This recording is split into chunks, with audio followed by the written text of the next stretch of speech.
In the quiet village of Greenfield, where the mornings were painted in gold and the evenings hummed with the laughter of children, lived a man named Thomas.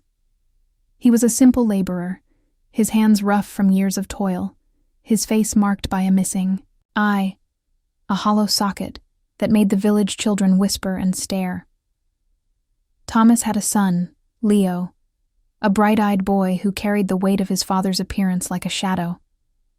The other children, cruel in their innocence, pushed Leo away, their taunts sharp as thorns. "Your father's a monster," they'd jeer, and with each word, Leo's heart hardened. At home, Thomas would sit by the dim light of an oil lamp, dropping a single rupee into a clay piggy bank.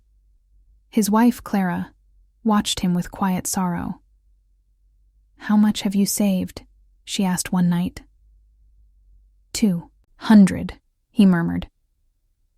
800 more, and I could fix this eye. Clara sighed. "You always say that, but we both know this money isn't for you." Thomas smiled, though it didn't reach his empty socket.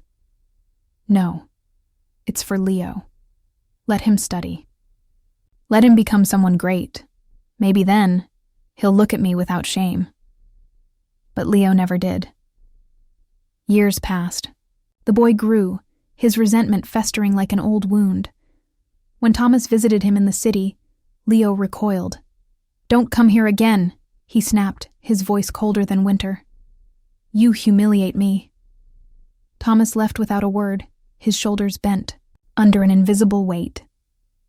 It wasn't until much later, when a childhood friend confronted Leo with the truth, that the walls around his heart finally cracked.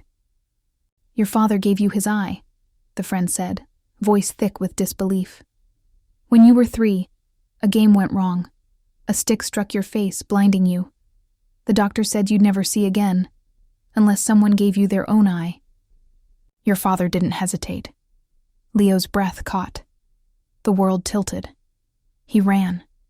Through streets, across fields, back to the village he'd once been so eager to escape. But when he reached home, the door swung open to silence. His mother stood, there, her eyes red-rimmed, her hands trembling. "Where's Papa?" Leo demanded. Clara didn't answer. She didn't need to. The truth settled over him like a shroud. His father was gone. And with him, the chance to say, "I'm sorry. I see you now." That night, Leo knelt by his father's grave, the wind carrying his whispered regrets into the dark. Sometimes, love wears the face of sacrifice, and sometimes, we only recognize it when it's too late.